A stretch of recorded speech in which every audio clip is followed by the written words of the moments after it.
Welcome back to Clear Talk. On today's episode, we're going to be covering how to become a visionary coach and avoid small thinking. And then we discuss how to get more clients in your coaching business without relying on referrals.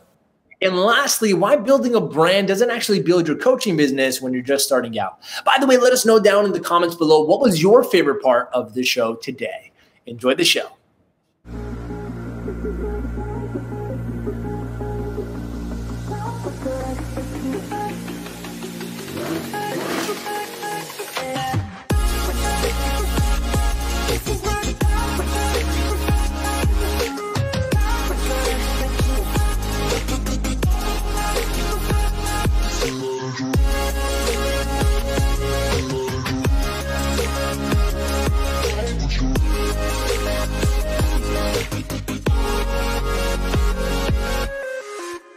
Welcome back to Clear Talk. I'm your host, Arvin Chaffee. This is my co-host, Jeanette Oduro. And this is the #1 show for coaches and entrepreneurs that need clarity in their business, want coaching, and how to handle things that come up. And so, look, this is the big question. The big question is, how did coaches like us who started with nothing and risked everything that we had put on the line to start a business around helping other people as coaches, how do we go and get our message out there in the marketplace, get consistent clients every single month while still making a huge difference in the world? That is the question, and this show will give you the answer. Welcome back. Every Monday, we go live at 12 p.m. Eastern time. Even during lockdown quarantine days, we go live from home. I'm sitting on my couch right now and having a great time. And so, look, if you're watching this on YouTube and you've been following us for a while now and you haven't been hitting that like or subscribe button, then make sure you go ahead and do that. Hit that subscribe button and the little notification bell, because we drop new videos every single week, multiple of them, to help you with your business and growing, getting your desire or passion or helping others out there and actually profit from it. And if you're on Facebook right now watching us in our group, then hit that like button. Let us know that you're here in the comments down below. And yeah, I'm just excited to get started. How the show works is pretty simple. We get you to ask questions. All you got to do is go to askarmin.com and you submit your questions. Anything you need, ask me anything around coaching in business. And we give you essentially free coaching here. As if you were a paid client of mine, I'm going to give you as much as I possibly can inside of this show. So if you want your questions answered, you just got to go to askarmin.com, submit it there. And every Monday at 12 p.m. Eastern time, we'll answer your questions. Other than that, we'll pretty much put you on the episode goes on YouTube. So what is that? I'm trying to point at where it would be on the virtual screen, but my coordination is not, it's not happening. Yeah. Okay, cool. So Jay. Armin, good morning. How are you? Or good afternoon. I know I haven't seen you guys. I'm always ready. I know. It's been a while. How are you? How was your weekend? It was good. It was really good. It was super productive. We spent the whole weekend building out an entire back-end system for our sales team. And so now they're going to, man, I almost wish I could hire like hundreds of sales reps like Grant Cardone, because our internal system for onboarding a new rep and like training them in sales and giving them a career and a place to work and to earn money and like achieve their goals. It's so easy. It's so good. But because of the nature of our business model, we only have so many book calls that come in, and it's in our hands in terms of income. I mean, I guess we can get to a point where we just keep stacking up. I mean, no, but even like the biggest online businesses, they have like maybe 5 to 8 representatives that do calls. Yeah, because it's like each rep could take about 4 or 5 calls a day. Minimum, that's like hundreds of book calls a month, right? Yeah. So maximum, right? Like if you spread it out. So anyways, maybe I'll create a division for outbound. And then we can give an opportunity for sales reps that want to learn. Actually, you know something, Jay? Google. Stop. What's Google doing?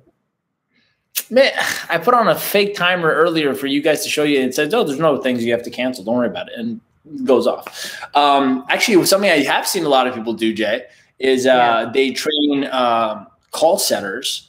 So that's an opportunity because it's endless opportunity, like online. Yeah. They train people on how to set calls, but then that wouldn't be a sales training. It'd be a call setting outbound. Yeah, whatever. I'm going to stick to our ad to webinar. Yeah. Just gonna stay. And how about you? Well, weekend was great. Spent a lot of it on hair.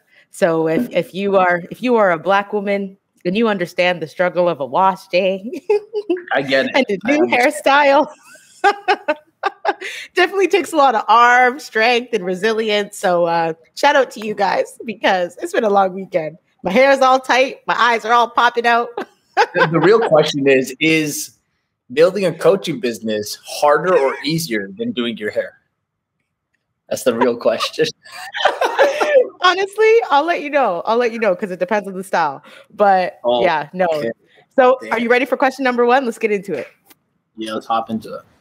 All right, awesome. So let us know if you guys are on Facebook as well. Hit us up in the comment section. Let's interact. Let's have some fun, okay? So question number 1.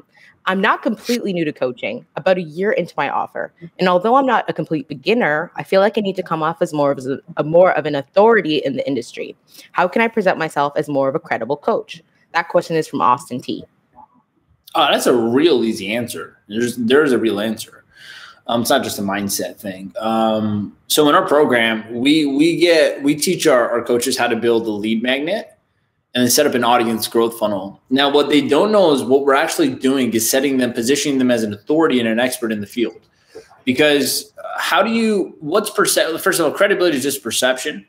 I believe credibility is based on results, not based off certifications, not based off credentials. Even though it's credibility, it's not about credentials. Like in today's world, guys, like we're out of the Stone Age. I'm being dramatic there, but we're out of the school era. Like it doesn't matter if you got into school. Everyone and their mother has a degree now in something.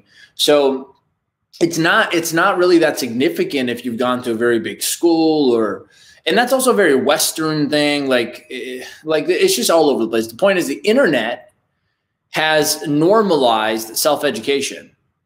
And because of the internet, and it created entrepreneurs and experts and people like Tony Robbins that, are multi-millionaires now, and all through self-education, they teach things. It's now more common or more interesting to learn from your neighbor who's good at something than to go to a school to learn it. And so for that reason, credentials aren't really like now based anymore on where have you gone, what have you learned, or, all that stuff. It's not. In today's world, it's about results. And so if you're a coach and you go out and help 20 people for free get this massive result and you don't charge them anything, you could take those 20 results and go in and dominate the marketplace in that field and offer coaching for how much you want to charge. And the person who has a certificate, who is a certified something practitioner in coaching, has no results or 1 or 2, will never compete with you who have no certification or practitioner in anything, but you got results for people. So people now will come pay you easily because they're like, well, you've done it for them.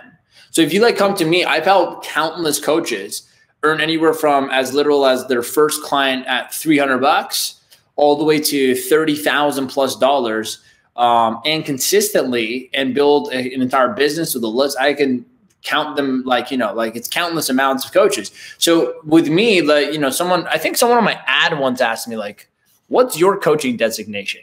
I didn't respond because I'm like, there's no point in opening that conversation because clearly that person's frame of mind, that's important to them. And I'm like, if I try to explain to them why that doesn't matter, or that my designation, even though I am certified, it's the funny thing, ironically, I am certified in in NLP and masterminding and life coaching. You've actually got a lot of cool certifications. I'll say that, but they really don't matter to you. You're just like, I don't care. If I asked you right now and I asked you where your certifications are, I'm sure you'd be like, I don't even know. I don't remember, but I do remember I got them. It was at some seminar. I went and took a program weekend. But here's the thing, I also went and got that after making a few $100,000 with none of them. And so it's a lot of people just find excuses for why they shouldn't get started, or just go out and do the thing that's uncomfortable, which is start charging and building their business. So my point is, long story short, results is what really credibility is about, in my opinion. That's not a fact. It's just my personal perspective. If you don't believe me, go try to sell something for the same price as someone in your market who has way more results than you. You probably won't compete. So I just focus on getting more results with my clients, because the more results we get, the easier it is to get people to believe hey, you're credible. Credibility is just another word for certainty. Like instead of are you credible, what they're really asking is how can I trust and be certain that you can help me? That's what credibility is perceived as, right? So we're talking about the word perception. The question was, how do you get seen as an authority, which obviously ties to what you think is credibility, 100%.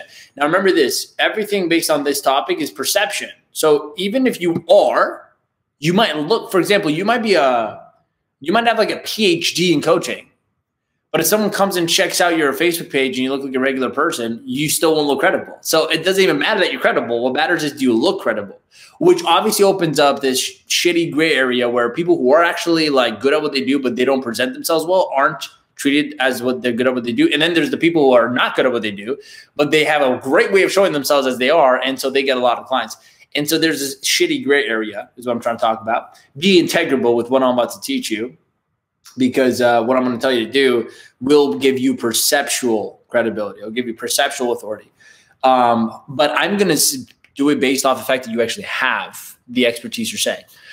Because then your product will also look crap. So in our program, we teach coaches to build a lead magnet. So what we do is we give them an entire template, a framework, a blueprint on how to create a really, really valuable free guide around their niche, helping their audience like learn to do something or solve a problem. Now, what happens is when you create your own ebook or free guide or a lead, not a lead magnet specifically, it is a lead magnet, but a lead magnet could be like a one-pager. That's not credibility. More so, I mean a free guide, like building an ebook. We show our clients how to create an ebook. I have like 3 now. I've done that, 3 different lead magnets. Every time, I remember the first time I ever made one, I felt for once, I'm like, oh, I'm an actually authority in this topic because I have some written now that someone could download. And it's a shorter version of a book. Obviously, a book is the ultimate form, maybe still today is the ultimate form of credibility and authority because author is in the word of authority. So if you want to have authority, you got to author something. And so what we do is we author free guides, short ebooks. And so that's the quickest way to establish credibility. Even though you're new or not new, it doesn't matter. If you have something you can give away for free, someone could download and read on that you've worked on, that you're showing them how to do something, or not talking about you, but talking about how they can achieve something with what you do, then you'll be instantly perceived as an authority and a credibility. And then just make sure the value inside the free guide is good. Because if it's not, then they'll download it. You'll be perceived as an authority and they'll read it and go, this is crap. And they won't want to like do anything with you. But the way we use it is we position authority in the marketplace by growing an audience, by creating an audience growth funnel. And we give away a free guide, so sort of an ebook in exchange for an email. And now they're on our list. So that list is what we target after to get into our webinars, our launches, and our offers to book calls with us, to work with us. It's how we teach coaches to build their business. It's a lot easier than going out there on Facebook and like literally messaging 1,000 people a second and trying to talk to 100 of them to close one of them. I'm being exaggerated, but a lot of people make a lot of money that way. I don't see how you have the time to build an actual business because you're so busy trying to get clients. So, building a real business is the new black. Like that's what really I'm trying to say. Like you can't, like getting clients and building a business are 2 completely different actions. Okay, getting clients doesn't necessarily mean you're building a business. It means you're working. But working on what? Are you working on a one-time trade time for money transaction, or are you working on developing an asset? So I know I'm sidetracking here a little bit, but for the first 6 months of my business, when I started to build it online, I was in for the long haul. I'm like, this is going to take patience because the kind of systems I was building, I won't see any immediate return. So for the first 6 months of me building out my online system, my webinar, my funnel, my automations, my emails, my ads, everything took me like 4 to 6 months to really perfect and understand. And so in that time, I wasn't focused on trying to get clients. Okay. I wasn't trying to make money. Money would come to me still because I had offers that were selling, but I wasn't trying to push. In that same time though, somebody probably started marketing online organically and started to get clients. They probably made, like 50 grand in sales in those 6 months by messaging people on Facebook, but that's all they did all day. I'm like, in that time, I went on and built this asset. And then the next 6 months, we did hundreds of thousands of dollars in sales. And I spent maybe 5-6 hours a week with clients and a few hours on my marketing. Well, that person probably, if anything, they made another, even 100 grand, let's say, they're still spending like 8 to 10 hours a day marketing. So now they're having no asset, but had clients. And I have an entire automated asset. in an entire actual business with team members in it. I'm backed by, people and a consistent stream of clients coming in. And that's because I had vision. And so short-sighted coaches will go out and just try to get a few clients right now. But visionary coaches, ooh, Jay, visionary coaches. Visionary coaches. That's a thing. We might have to use that word in our mission statement. Okay, guys. Just to let's give you some context. We're just giving you a look behind the veil. We've been doing some marketing as a team, and we're getting really, really clear on where we're pivoting for this year. And visionary coaches. Yeah, visionary coaching. Visionary coaching. Guys, if you're on the team in Slack, let us know if you like that. Yeah. Visionary coaching. The visionary coach. Anyways, we'll figure it out. But that's a good word. Very good word. Very good word. But based off the definition I just gave, which is short-sightedness is to try to just get clients now. But having vision is being able to build an actual thing that makes a huge impact, right? So my answer to you, man, is simple. Create a lead magnet that's valuable, like a valuable free guide, an irresistible ebook, and giving guidance to your niche on what they got to do to achieve their goals in life or whatever it is. And you'll be immediately an authority because you have something like you next. Now, if you put you next to every other coach in your niche that doesn't have that, they just look like another coach, but you look like you figured something out. That's why you wrote about it. That's my answer. Awesome. We actually have a comment from Oscar who says 5K in one session. And yeah, so shout out to Oscar. I don't know if this matters, but for our audience members, Oscar has been, he's been watching Clear Talk for weeks now, commenting on a bunch of things, and he's now a member of our program. Armin actually interviewed him last week on his Facebook about how in the first 7 days of him joining our program, he closed his first high-ticket client. So we're so stoked to have Oscar around. Good job, Oscar. Keep up the good work. Congrats, bro. Lubna said, yeah, visionary coaching. And Lauren says visionary coaches with the hands up. So I don't know. We'll find out. All right. Let's move on to question number 2. I only get referrals in my business now. How do I get more sales without them? That's from Tiana. So I'm thinking she's going inbound and she wants to go outbound. Yeah. You only get clients from referrals, she said. Read it again. Yeah. I only get referrals in my business now, but how do I get more sales without them? First of all, it's good that you get referrals. If you get referrals, that's a validation that your offer is good and whatever you're selling is working, because no one needs to send you people. And when you got that happening, that means it's a good offer. So that's the good news. The bad news is that that's not actually a marketing method. Like, you can't depend on referral marketing. I mean, you could if you have enough clients and you have a specific strategy for getting referrals. That's different. But if you're literally saying I'm waiting around until someone talks to someone about me, that's not a method. So you actually have to just start from scratch and build a marketing system. So there's a variety of different ways. The most short-sighted way I'm saying, and there's nothing bad about it, it's just short-sighted. The most immediate way is to go out and post valuable posts and stories inside Facebook groups or on your Facebook or Instagram or whatever, and then give a call to action to book a call with you, to speak with you, and then hope to God that you're good at selling. So when you get on the phone, you can actually close. That's one way. The other way is to do, what I've obviously stand by, which is to grow an audience, grow your own Facebook group, and then create a lead magnet. And then from there, launch a webinar, a free webinar where people can come and learn about, how you discovered something or how you figured something out as a coach. And then from that webinar, you can offer people to book a call with you and then close them there. See, the difference is, though, it's a little bit of a longer route, but it's more efficient, because when someone just goes from just saw your post to talking to you in the chat to getting on a call, there is so much uncertainty in them still about whether they can work with you or not. They don't know what you do. They don't know how you do it. They don't know anything. You got to now sell that to them on the phone. And so you have to become much better at sales. Like, you have to be on a 10 out of 10 out of sales skills to close someone who just went from a Facebook post to a book call. But when you do a webinar in between, right, you send someone to go watch a video, a webinar. The webinar does all the selling for you. It convinces them that whatever you're saying is going to work. It shows them credibility and results of other clients, shows them how it works so they can see themselves doing it. By the time they've done the webinar, now when they get on a call with you, your sales skills have to be like a 4 out of 10. Like, it doesn't even matter if you're that good, because most of the time the webinar would have answered all the questions and made them feel like this can work for them. So you just got to really figure out where they're at, see if it's a good fit for you, and close. So you don't have to sell or tell them what they get or anything like that. It's just more so, here's how to work with me. So that's another way you can build a webinar system.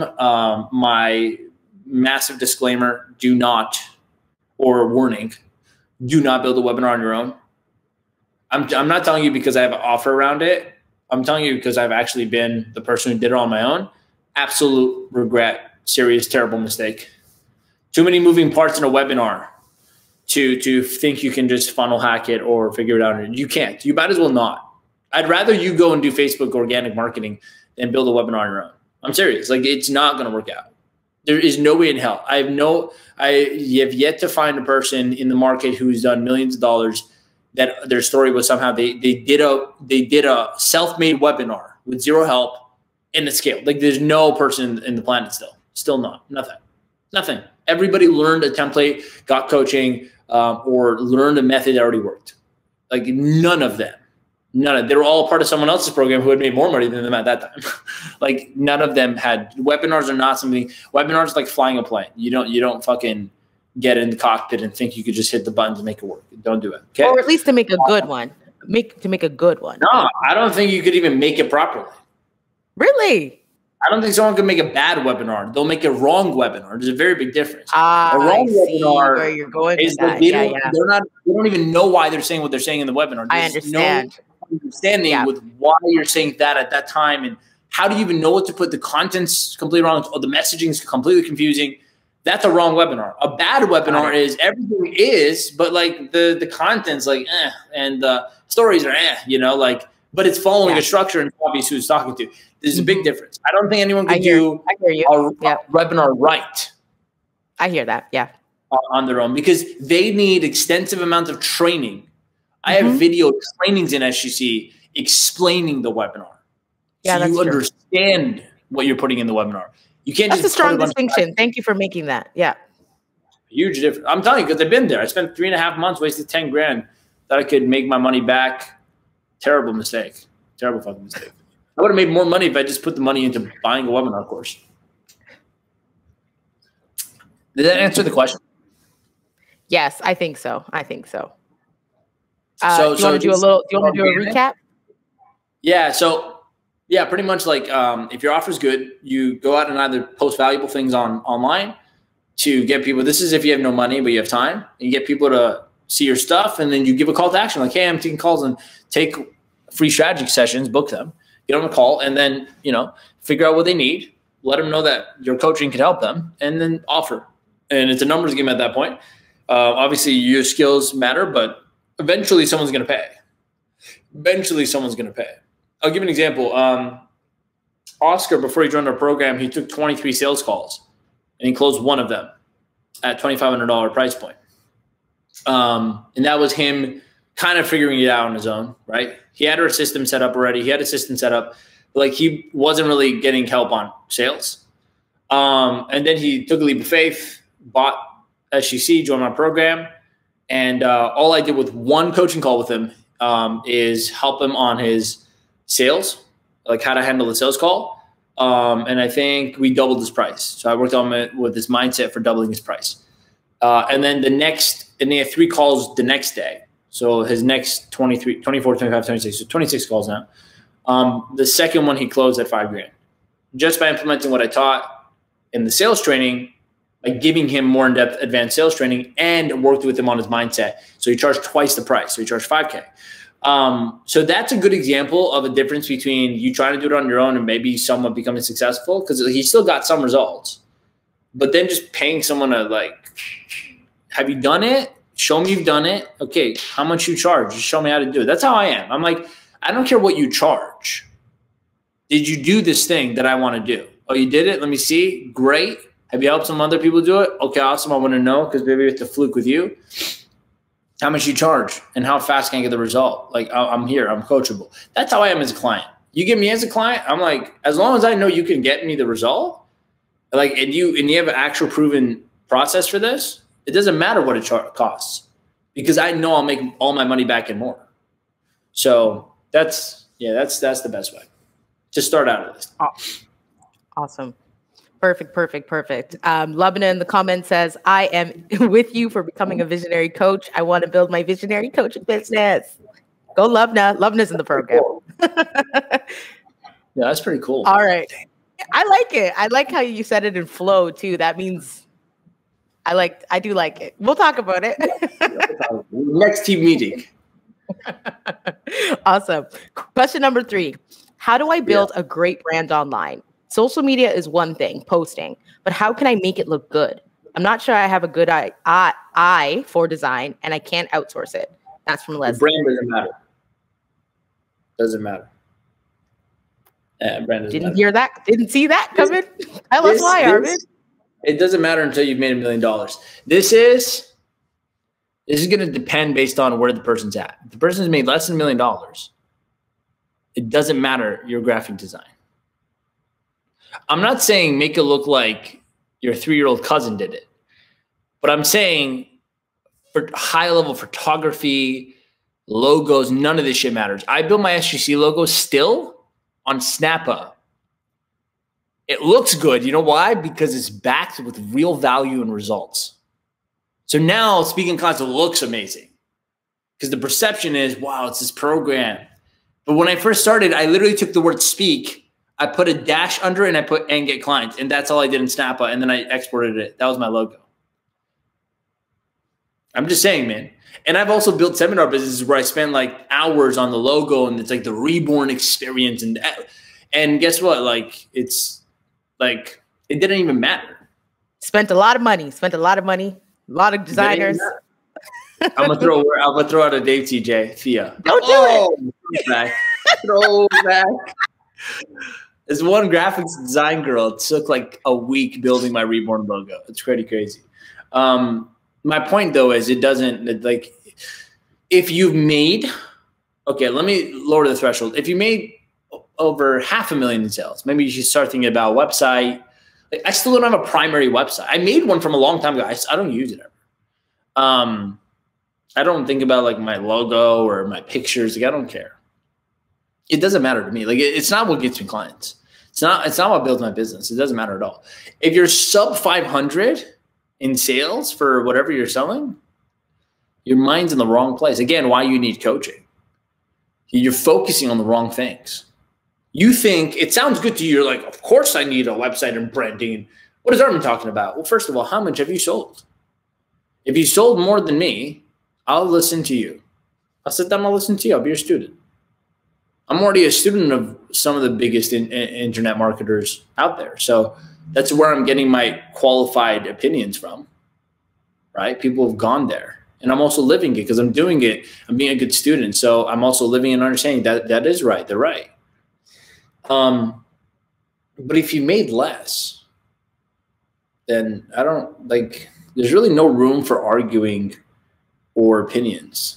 I mean, it's contradictory to coaching, right? So if you're asking this question, you should be open-minded. I'm telling you, graphics doesn't matter. Again, I'm not saying make it look like shit. If you want to go on Upwork and just get someone to do something, so at least it looks like someone did something with it. So it doesn't look like you know, but I've made some of my best graphics on like Keynote, Snappa. Like it's simple stuff. My Facebook cover photos, Snappa, Canva. Like any person could learn how to do it in like 10 minutes. But I don't spend time on it. It doesn't matter. Okay. You're associating brand to credibility. Well, but look at my brand. I got featured in Yahoo Finance. I had a friend help me out with that. They submitted it and they know, what Yahoo's looking for so that they can improve the article. So I got approved and they put me in Yahoo Finance. And I'm like, man, this is huge. And I was just trying it out. There was a fee to getting the article written properly and for them to like actually interview me. And I'm like, let me test this out. And I posted it on my Facebook. I'm like, hey, like I just got featured in Yahoo Finance for the work I'm doing, coaches. And it got like something like 400 or 500 likes and like over 150 comments. It got a serious amount of engagement. And I still haven't had someone on the sales call or a strategy session with me or my team say, I'm signing up because I saw Armin was credible in Yahoo Finance. Like, I can't track if it's actually made us any sales. And so a friend of mine asked me on Instagram, he literally just messaged me this morning, actually. It's funny. He messaged me like, was the work or effort you put into getting into Yahoo Finance worth it? I'm like, nah. Like, no. It wasn't. It doesn't matter. It's like there's only two reasons to do it, to do like a PR or branding thing like that. One, and this is really the main reason why most people do it, your own ego. It's just vanity. Like you want to be able to be somewhere. So you're like, oh, look, I did this thing. I'm on Yahoo. I have a verified symbol. Some people pay $12,000 to get this little blue symbol next to their name just because like, oh, now they're the verified person on this social media. And it's like, sure. And there's this perception. You hope you feel good about it. Now, I know some people that do that, and there's nothing wrong with it. I didn't do it for that. I actually didn't care. I was trying to see if it'll get me sales. I was trying to see if like people care and like close better on the phone because they saw me in Yahoo and like what. The only other reason you would do it is if you're a speaker or if you're building, let's say, a webinar, and you know the next like webinar, I'll probably put that in there. But just for like the slide where you show what things you've been done, so that they get the perception value. Like if I'm speaking somewhere, you would just say this person's been here or been featured on this, and that's like the only place it's relevant. But even then, so many people do that now that it just doesn't matter anymore. So it's really for like general masses and people that don't know you. But if you do it marketing the way we teach, you don't need that kind of like what do I say? That's kind of corny ass, like cheesy. I'm trying to see if like people care and like close better on the phone because why am I reverbing? Okay. I don't know what that was. That was weird. Yeah. It was my twin. So yeah, it's not relevant. But read the question one more time. I want to make sure I answered it properly. And if he's asking something specifically. Yeah, of course. How do I build a great brand online? Social media is one thing with posting, but how can I make it look good? I'm not sure I have a good eye for design and I can't outsource it. Okay. Well, first of all, why can't you? It's a whole other thing. But two things. A great brand online, subjectively, I believe, is having lots of results. So you know how to build a great brand online? Have endless screenshots and video testimonials from your clients because they love working with you. That will build you a better brand than if you look nicer than what you look like now. Number one. Number two, do your best and don't worry about this now. It doesn't matter. And outsource it. I don't know why you can't outsource it. And if you can't, just go to Snap or like Canva and just make something look pretty and leave it. Like I'm telling you, like right now we have someone on our team. Lauren takes care of like all my content and branding. She's a wizard at it. But I'll be honest, if she wasn't here, like I would not be trying to make it look like as good as she does. And it's because she has the time to do that. Right. And it's like when you have a team, sure, because like I can't focus an extra 25 minutes to make a picture look good on Instagram. That's a waste of my time. I'd rather put that into developing content or writing an ad or like that makes way more sense to grow the company. But if you have a team, everyone has their own specialty. And so Lauren, it makes a lot more sense for Lauren to spend 25 minutes on something. And she's so good now to take her like 5 minutes or 10 minutes, whatever. But that makes a lot more sense because that is all she's doing in that moment. But if you're the owner of the business, you should not be looking at graphic design. It's a stupid thing to be focusing on. That doesn't matter. That's not what's going to move the needle. So yeah, again, if you're making less than 500K in sales, like don't worry about this. Like when you get up to 7 figures and beyond, like people want to hire you to speak places. You're going to be seen in the marketplace as like one of the top. Then sure, you'll get SEO traffic. Like people on Google will Google you, and they might find your website first. And now it matters. But right now, no one's Googling you.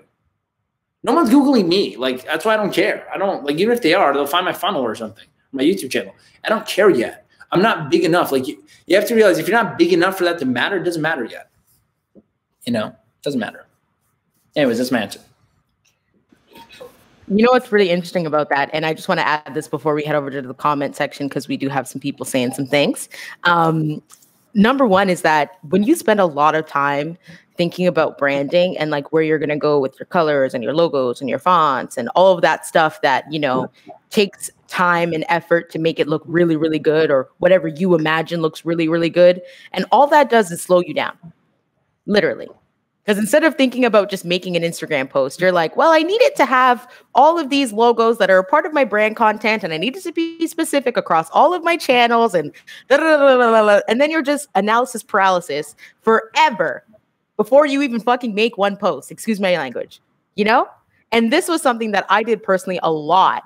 When I think before, in the days when I really cared about social media, I was like analyzing every single aspect of every single post. Nowadays, if I'm going to make a post, I literally will do it 30 minutes or an hour before I need to do it. But that's also because I did, like Armin said, like you learn these skills over time, but like I will go on. Canva is my baby. I love Canva.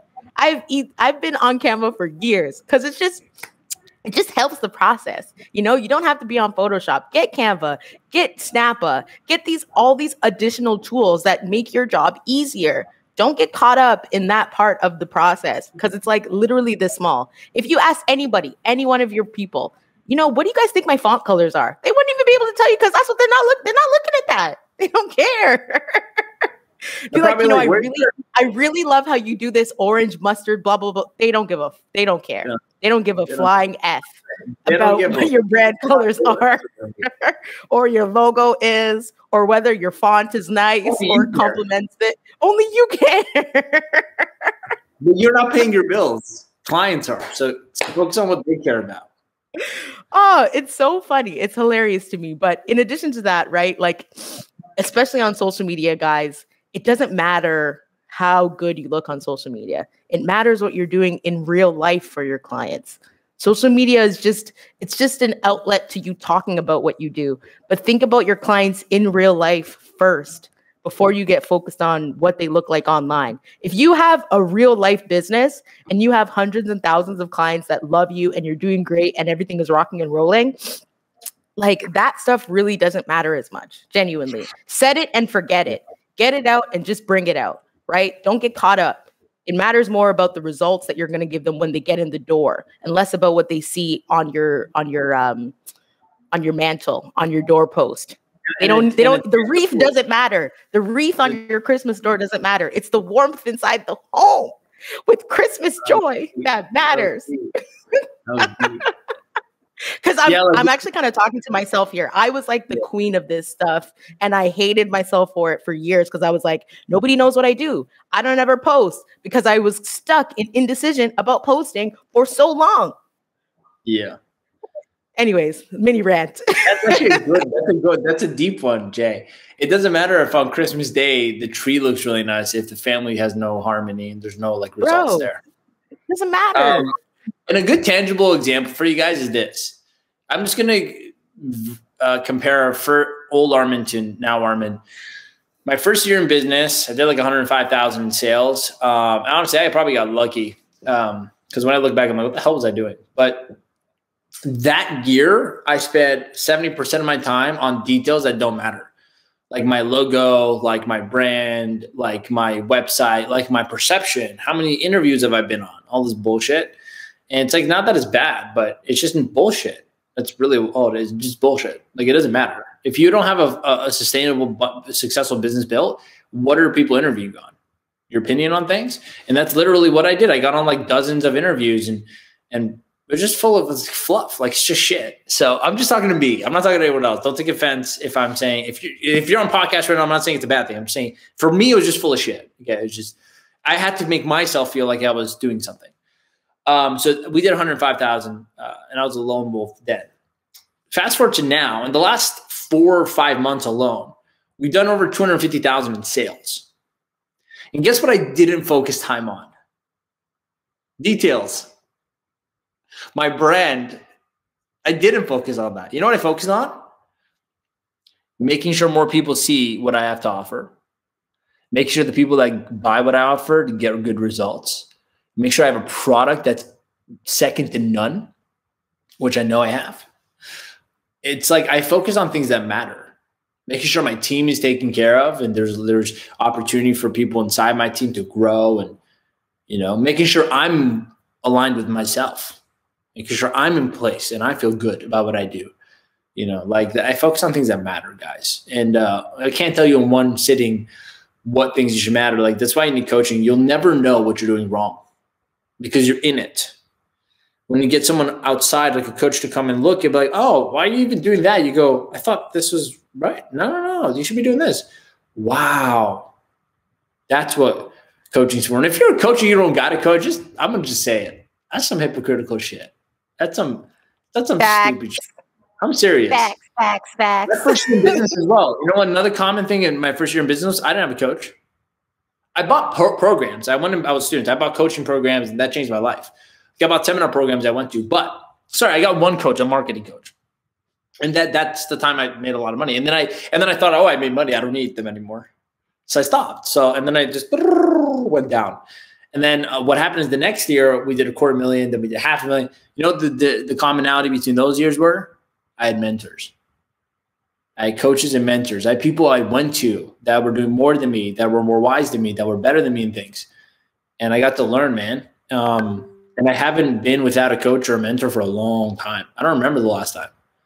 So if you're sitting watching the training, you're like, I don't have someone I can call, like a mentor that's way ahead of me that I can ask questions and learn from. If I don't have a coach that I'm paying to keep me accountable and help me through the process, if I don't have an expert or a consultant that's walking me through steps to get my goal, like I'm joking to myself, man. I'm kidding myself. Even like fitness, man. I always struggled my whole life trying to get fit. And then the moment I started investing money into a personal trainer, into a program like this, I got into the best shape of my life. And I'm like, it only costs like what, $600-700 in personal training sessions a month to get this body. I'm like, I could have honestly done this so long ago, but I valued, you ready for this?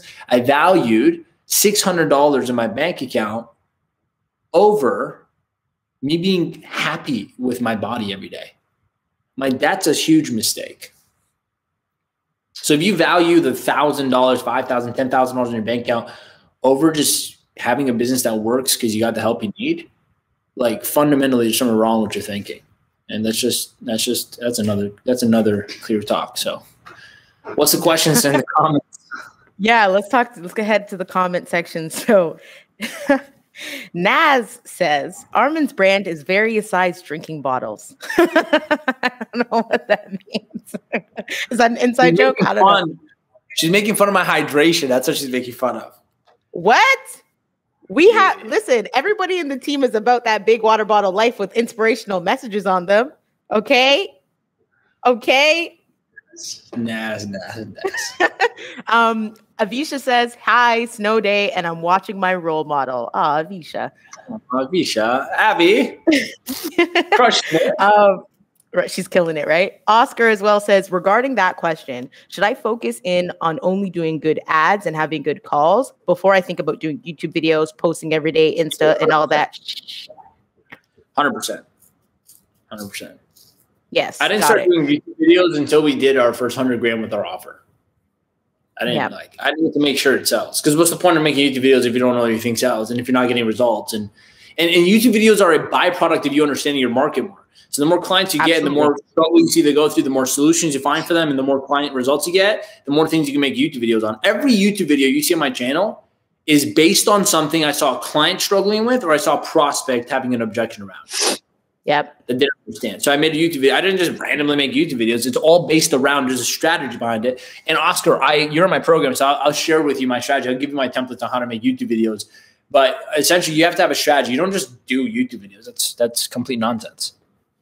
And you know what's really interesting about the fact that you said that? When you start to focus on building a great program first, naturally throughout that process, you will get content that you can turn into marketing because you're learning as you go. You're creating results for your clients, and then you'll realize things over time and be like, oh shit, this is what my target market needs to know. This is what they're struggling with. And then you can talk about marketing. Look at that.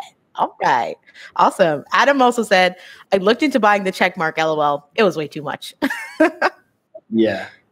Dude, we got some Not at all, right? I actually read, and this is a side note for a little tidbit, that Twitter, that you can buy a verification symbol to put on the front of your house so people know that you're an influencer with X amount of, I read it. Yeah, I saw it the other day. Super insane. Look at where we've come. That is some serious levels of insecurity. If you need to What's fucking wrong with you? people on your house to let people know you're verified, you got some serious attention issues. I said the same thing. I was like, one, your ego is too strong, because why? Number two, you just want people to know that you may or may not have money so they can come steal from you. I just don't.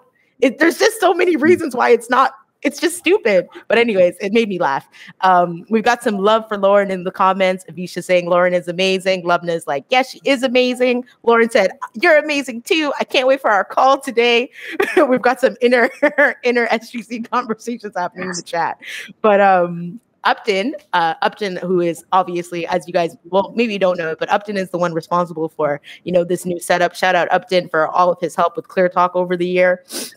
But he said, I was going to buy a course yesterday, but because there wasn't testimonials, I hesitated, even though this person's info was quite valuable, which is why I'm probably still considering buying their course. Yeah. Huge point. Yeah, that's just a risk on your part now, right? It's just taking a chance. So it's like buying clothes online without reading the reviews to see if it's even going to fit you. 100%. Right? 100%. And Lovna as well said, learning never stops. It's the outlet of growth. Upton and Lauren and Oscar said, love it. Show is awesome. This episode is fire. Thanks, guys, for the comments and the interaction. We love talking to you. All right. Next question. Hold on. One last thing. Do you know how many people message me on Instagram and they go, they have a verified symbol, like 700,000 followers. Hey, man, cool page. Do you want to grow it or something? Like they try to pitch me. I've had a handful of verified symbol people with multiple 6 figures of followers hit me up. Guess how much it influenced me to want to respond to them because they had a verified symbol. Hold on, let me grab the number. It's this much. Nothing. 0. It doesn't fucking matter. If you're dealing with people who are actually confident, who actually have something they're real, they're genuine, none of that shit influences them. I'm dropping something for you right now. You need to catch it. I'm going to throw it at you right now. Catch it, okay? Catch it. This might piss some people off, but it doesn't mean it's not true. So I'm going to take a leap of faith and just say it. If you get influenced by the perception of someone's authority, okay, let alone being influenced just because you think they're better than you're bigger, which is a whole nother thing, like looking up to them. But if you're influenced, if you find a verified symbol or lots of followers or a fancy car or some shit it makes you go, wow. I just you still think small. You're not a big thinker yet. See, a big thinker doesn't give a shit. I remember the day I bought my Jaguar. It was a red convertible F-type, sexy ass car. Sounds like a fucking tiger. It's insane. She's very sexy. She's a sexy. She's a sexy it's a one. Guy. It is a guy, Jay. Check yourself. Sorry. His name is Phoenix. Okay, because he has the reborn license plate. My point is, it's parked right now. I can't wait to take it out, but because of winter. I remember I took it home and I took it to friends and whatever. I was excited. I was I was at a different level of maturity. It was before my depression. There was a lot of, I was so I feel like I'm 10 years younger at that point. This is over a year and a half ago. I remember taking it. All the people I showed it to, they're like, whoa, blah, blah, blah. I'm like, wow. Yeah, they were like me. I'm like, wow, look, it's this convertible. I've never had a sports car. It's I hit this peak in my business. We had our biggest event. So I'm like, let me reward myself. I take it to my mentor, the president of Think and Grow Rich. I go to meet with him and his wife. We're very close for coffee or something. I forgot for what. And I think I was exchanging some paperwork with him because we just did an event together. And I show up with the car. I didn't tell him I got it. And I show up and his wife goes, wow, Armin, when did you get this car? And he just saw it for the first time. And I'm like, oh, I just got it, last week. She goes, it is so nice. And you know what my mentor did? This is when you know you got to think big, man. He looked at me, he's like, oh, nice. I'm like, yeah. I'm like waiting for something. I'm like, he's going to say something, you know. He goes, great. Okay, Armin, it was good seeing you. Give me a hug. He left. Nothing. And at that time, I was like, I wasn't fishing for like compliments from him, but I'm like, I was just curious. I'm like, what is he gonna say? Because you know, I'm fairly young. He's seen me for a year or so now grow. So to me, I'm like, this is a success point, right? It's a milestone, you know, to be afford a car like this, whatever. I worked hard. And now when I look back, I'm like, I actually get how he felt that day. Because I've grown so much since then. I look back, I'm like, I would just do the same thing. I'm like, oh, nice. You like it? Oh, great. That's good. Okay. See ya. Like, it doesn't faze me. So if I met Armin a year and a half ago when he got that car, I'd be like, oh, that's great, man. It's a good job, kid. Like, that's how I would think about myself. Because now I'm in a place where much bigger things occupy my mind. So something simple like a car, a verification symbol, a PR spotlight, an interview, but like interviews and podcasts I try to run away from at this point because I'm out of time. Like, it doesn't matter to me. Are you ready for this? The things that are important to me has changed. Different things are important to me now. And so what I'm trying to say is that verification symbols and sports cars and even having lots of money, like seeing a person with lots of money, whatever it is, or dressing up. Like I used to dress in 3-piece suits all the time. If those things are important to you, no attack against your values. Maybe that's something that maybe it's some you have a reason for that. I'm not saying anything about it, but I am going to challenge you and say, if that's important to you still, that means there aren't more important things that should be occupying your mind in there yet. Like quality of life. Not that I didn't have it back then. I did. I had a lot of it, but I still had to grow up from what things I let value my life. How you treat others, how much you help your clients. What are you building? Are you building something that's worthwhile in your life? These things matter more. And so to me, it's like the more you grow, the more I'm realizing like even the people I learn from that are humbly stupid rich, they hate sports cars. In their opinion, they're like, it's a waste of time. Like, not only do I lose money on it, but also I got to drive the thing to enjoy it. He's like, I'd rather work about business. And I watch a lot of people a lot. I'm like, that's brilliant, man. So my point is, I've grown since then. It doesn't phase. Things like this don't phase me. So a verification symbol, let me wrap this back around to a point. If you're trying to get to like higher level kind of people to work with, and I'm not saying there's a hierarchy of quality of people. Everyone's equal in terms of potential. But there are this is a fact, there are people that do more than others. That is a fact. There is someone who's doing more in their life than someone who's not. Doesn't mean they're the same level of potential, but one is using it more than the other. And so if you're trying to get the person who's doing more in their life, they're less impressed by shit like that, by cars, by what you drive, even by how much you make. Eventually, at some point, it doesn't matter. Money's going to be a joke to make. And I'm starting to reach that point where I'm realizing it doesn't matter how much we make. It matters what are we doing with that money? How are we making that? What are we standing for in life? So it's okay. If you're in a place where you need to make money, then that's okay to be at that place where like money's important to you and like having this stuff. And that's fine. That's actually important as well at that stage. But eventually you grow out of it and go like, I don't care. So if you ever try to get me, like a verification symbol will never impress me. It's not going to be a reason for me to like trust you, right? Like your actual results in life will, how you think will. That's more important. Big ideas are more impressive to big thinking people than big bank accounts. That was a fucking line and a half. How do I know? Because I came back from Nashville, spent time. Lauren, write that down. Spent time in Nashville with a lot of people with big bank accounts. And we all relatively were making lots of money. A lot of people were making a lot more than others. A lot of people were making less than me. But we all had relatively big bank accounts. No one there was broke is essentially what I'm trying to say. And I realized how quickly the big bank account was not a peacock. It wasn't like, ooh, look at me. It actually didn't matter. People were like, yeah, I mean, $100,000 a month. Yeah, we did $3 million last year. Yeah, whatever. I'm like, cool. But when we went out to lunch, we didn't talk about how much we made. When we went out to lunch, I didn't talk about like my 5 or 6 figure months. You know what we talked about? The struggle, the lessons. We talked about ideas. Now, 5 years ago, network marketing, or 6 years ago, network marketing, I remember reading that small thinking people, or like, what is it like?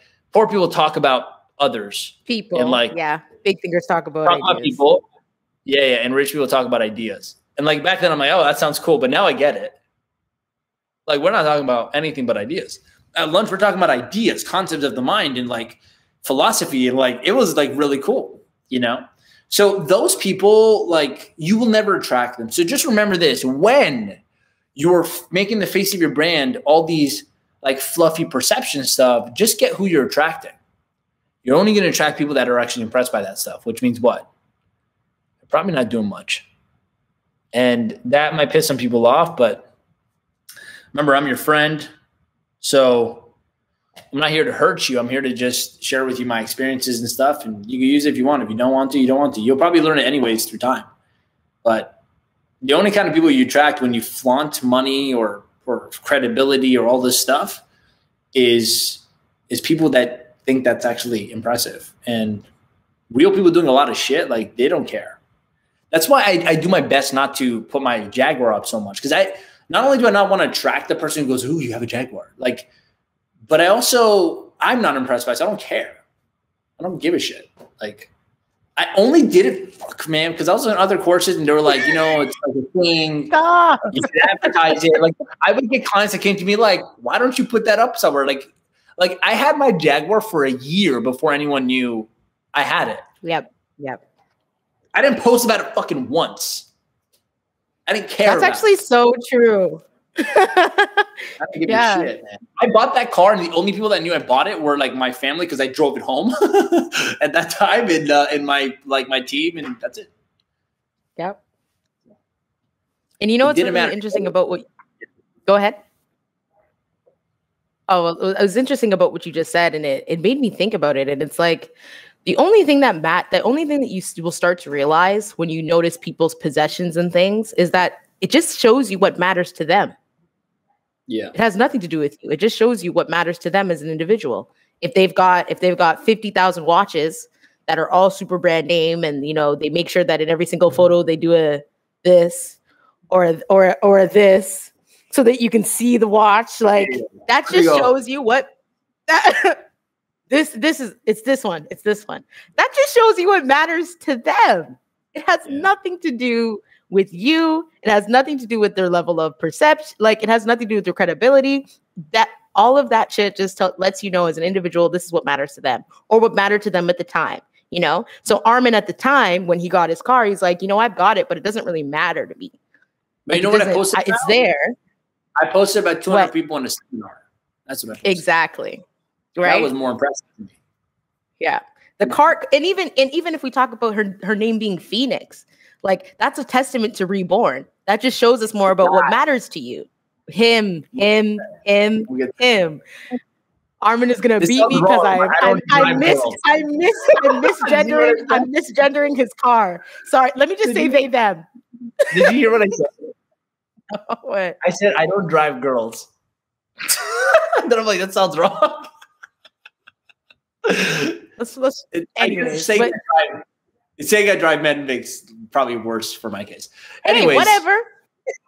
But the point is that stuff just lets you know what matters to them as an individual. You know, if they're making time to show up at meetings and they don't necessarily, you know. One of my other mentors, Mohammed. This guy's probably has like over 8 figures just saved up. Like, he's a smart dude. He's been an entrepreneur for 25 years, like 45. The most humble guy I've ever met. I bought the Jaguar off him. Now he drives a $200,000 Mercedes GT. Okay. Yep. And like, he doesn't, and again, nobody would know because he parks in a fucking underground. He parks it underground. Usually I park my car beside it. Yeah. By the way, he has a nasty car. Okay. It's like, that car is nasty. It's gorgeous. It's gorgeous. But my point is, he had the Jaguar for 2 years and I didn't even know about it. And I knew him for 2 years until one day we went to a meeting together and he put me in the car. I'm like, is this your car? He goes, yeah. And at that time, I'm like, whoa.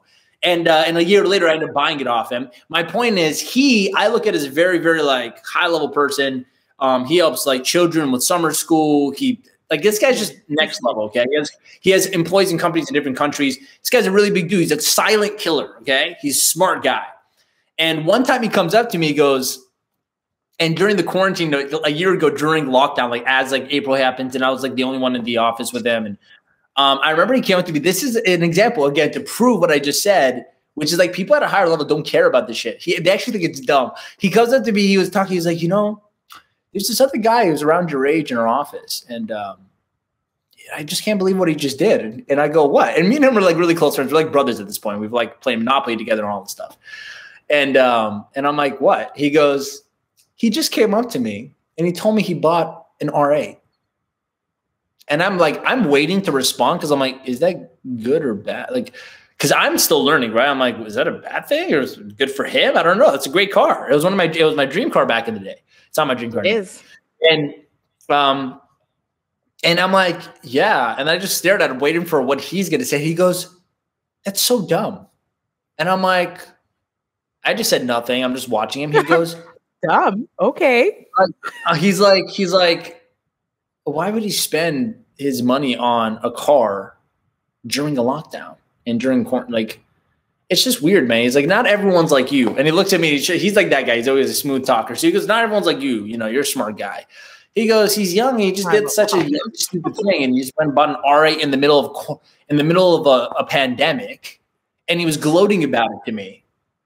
And he goes, that's just whatever. And he walks away. And I'm like, man, like, you actually repel people who are doing big things when you do shit like that. Yeah. When you have a verification symbol, when you're on multiple hundreds of news station platforms, and when you have cars and you post about your Rolex, you repel people like it. You go out of your way to name drop in every conversation. You're talking you repel brand. if you name drop in every comment. Oh, I talked to this person. Oh, Tony Robbins' dog is my best friend. Like this shit. Nobody cares. You repel people that actually are doing something big. And the only people you attract, and I'm sorry to say again, someone might get pissed off about this. I'm telling you from what I learned in years of experience, because I was that person. I'm talking to myself, really. Back in the day, that's how it was. You only attract like losers. And when I say losers, I don't mean to the person's quality of life or their worth or value. I'm talking about their thinking. It's just poor thinking. Like it's only people that care about that stuff. And usually you don't want to work with them unless that's your niche. And in that case, you better be very forgiving and very tolerant.